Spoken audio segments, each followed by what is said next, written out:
Hi guys, nandito na po ako sa main road. Ito po, sakura flowers yan. Hindi pa siya namumulaklak. Ayun po meron na. Ayun, mga iba namumulaklak na.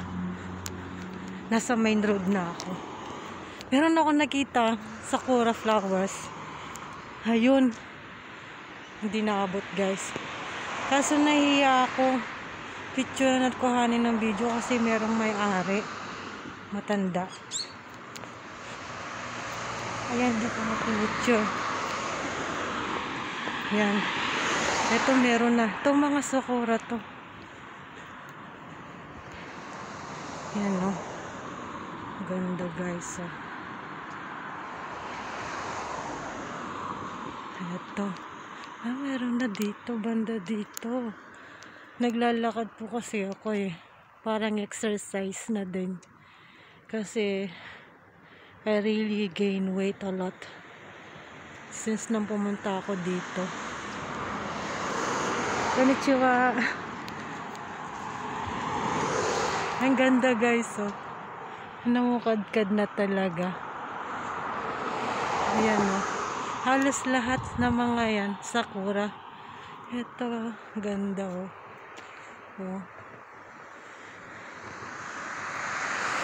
bandang by March yan. Na talaga cherry blossom.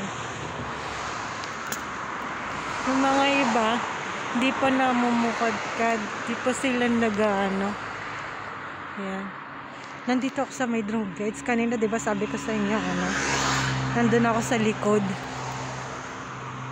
Dito hindi pa namumukadkad. Ayoko video na kasi may naglalakad na kasi yung mga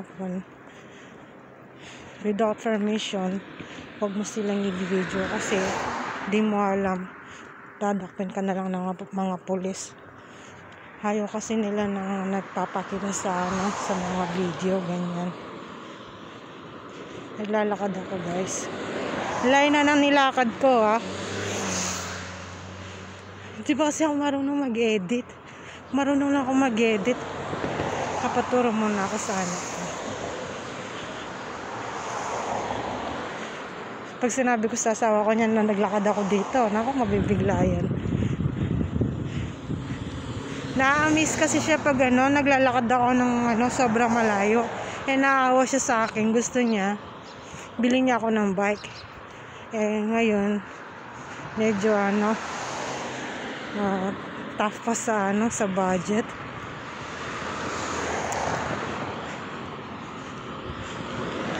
Meron mga nagbabike, mga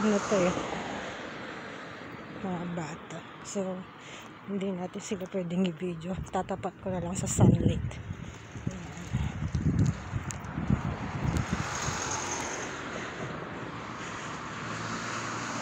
Kung dire-diretso lang ako guys hanggang doon, siguro mga mga 2 kilometers pa. Doon kami namamalengke ng asawa ko sa Iyon. Big A supermarket ang tawag nila doon. Doon maraming murang mga gulay, mga baboy. Kasi banda sa amin is Central Mocha. Mahal. Dobleng mahal. Hey guys, tignan nyo, sakura yan Ang bababa ng mga sakura. Kasi hindi ako pwedeng tumawid kasi wala silang sign na tatawid ako dun. Ayun ganda. Magulo ba guys yung pag video ko? Pasensya naman po kayo.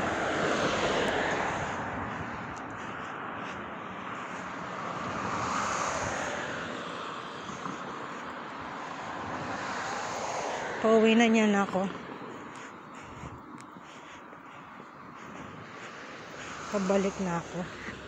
Punta muna ako ng ng 7-Eleven.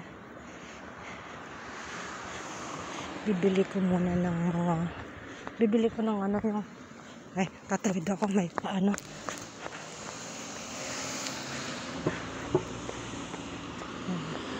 Ito Ito hindi ko alam ano to. Ay, mga to. Hotel R9 The Yard. Ano to? Hotel daw. Ganyan yung ano nila. Iba-ibang klase. Pero maganda guys yung ano nila oh. Hotel nila oh.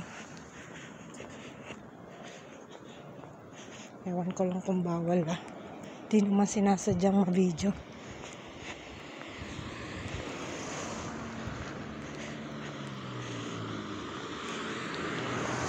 Marami din ako mga ano. Kung dadiretso pa ako guys, marami mga Pilipina banda doon na nakatira. Nakikita ko minsan sila naglalakad.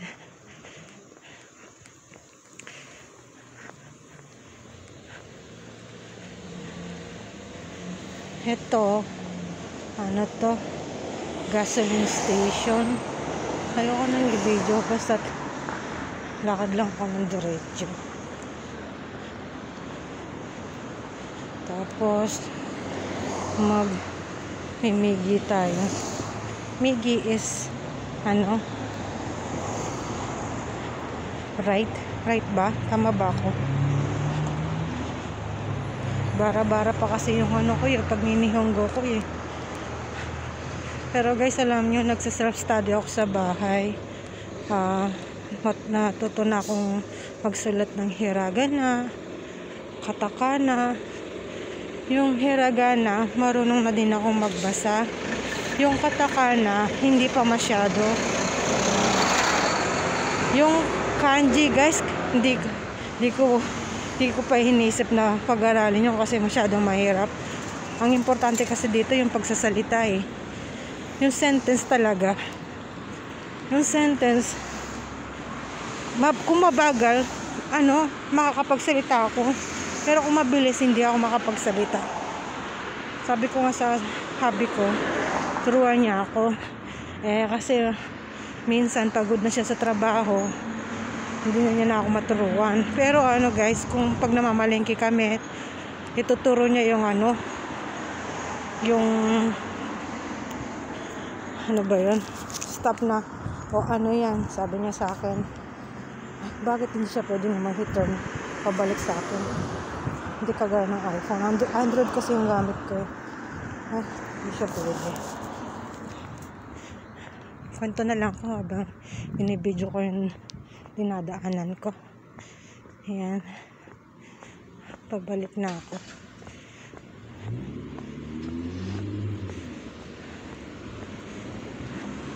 Halimbawa, yung tatanong mo ko yung kung magkano yung presyo nung bibilhin mo. Yun, alam ko yun. Pero yung mahabang sentence, hindi pa ako masyado. Kasi yung asawa ko, hindi masyadong yung lang, yung hayay yung nihongo niya para madali ko maintindihan. Tapos minsan kasi sa kaka-translate niya, kaya minsan tatanong niya sa akin, natututo na din siya mag-English. Na-miss din ako sa kanya. Na-miss din siya sa akin kasi marami siya mga tatawid mo na ako guys. Marami kasi siyang katrabaho.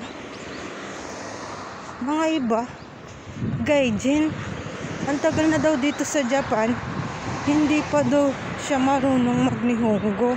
Ang hirap kasi tinuturuan niya, ang hirap daw turuan kasi hindi siya makaintindi ng nihongo.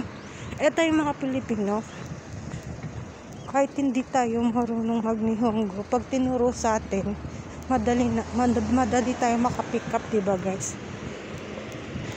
Eto guys, yan? Supermarket. Ang mahal dito. Pumupunta din ako dyan minsan. Pag no choice. Meron akong gustong bilhin na pag magluluto ako, magpapaluto yung asawa ko. Ibili ako dyan. Ay, renovation na yata. Or nagsarado na. Ay, sarado na guys. Hindi ko alam mo kasi wala na sarado na kasi sobrang mahal dito. Halos wala nang bumibili.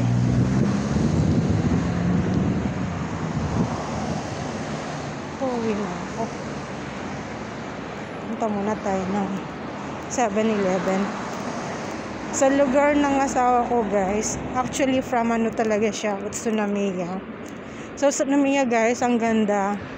Parang ano, city, parang Tokyo siya.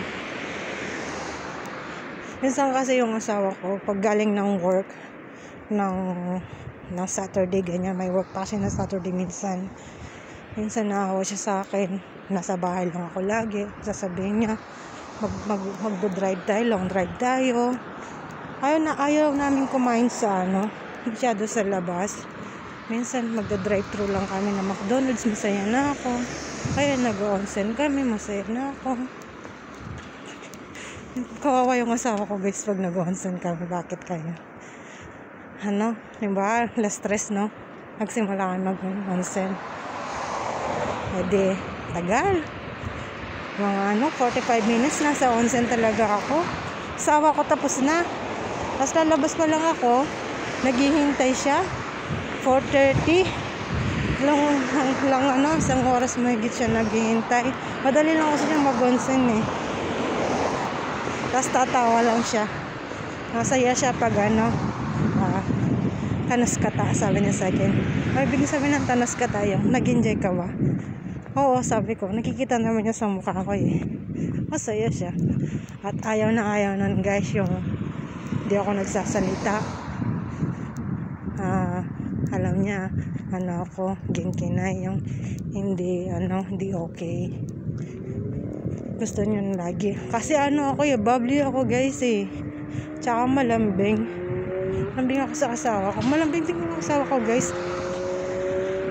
Pero pag sa labas, hindi malambing yun, nahiya.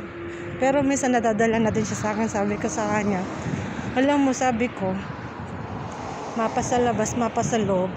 Ganun talaga ako sa kanya. Ganun ba? Sabi niya sa akin. Nahiya kasi ako. Ba't ka nahiya? Sabi ko gano'n sa kanya. Pinapagalitan ko siya minsan. Ang haba na ng video ko, guys. Di ko alam kung ma-upload ko ito. Sana mapanood nyo, guys. Marami pa akong mga video na gagawin. Paano kami nagkakilala. Nung unang video ko nga, sabi ko, kukwento ko sa inyo paano kami nagkakilala ng asawa ko. Tapos,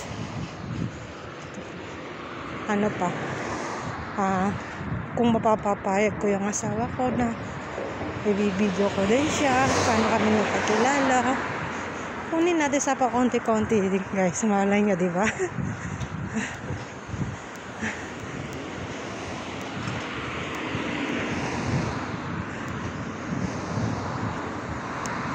Guys, hanggang dito na lang yung video ko. Magbibideo na lang ako ulit pag may time ako. Pag namasyal ako, naglakad ako, guys. Thanks for watching my video, guys. I hope you like my video. Please like and subscribe to my video. God bless all. Take care.